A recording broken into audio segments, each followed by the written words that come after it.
Good morning বন্ধুরা, বনানীর হেসেলে আজকে কাতলা মাছ রান্না হবে। ফুলকপি আলু দিয়ে কাতলা মাছের ঝোল বানাবো। দেখুন কাতলা মাছগুলো কেটে নুন হলুদ মাখিয়ে ভাজা হচ্ছে। দেখুন বন্ধুরা, আলু বড়ি ভাজা হচ্ছে মাছের জন্য।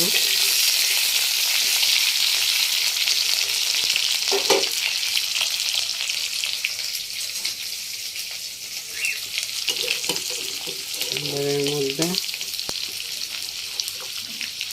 জিরা,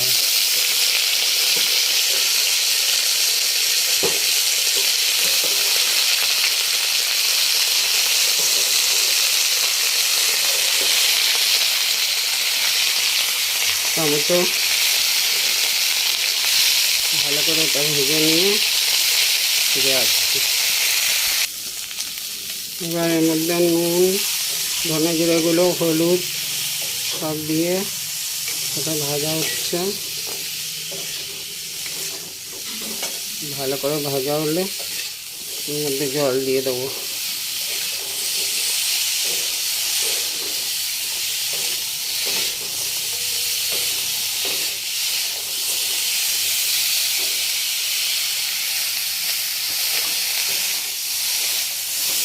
ঝোলটা ফুটে গেলে মাছগুলো দিয়ে দেবো।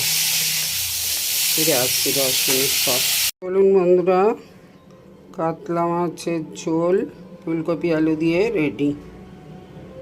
কেমন হয়েছে একটু লাইক, কমেন্ট, সাবস্ক্রাইব করে দেবেন আমার চ্যানেলটাকে প্লিজ।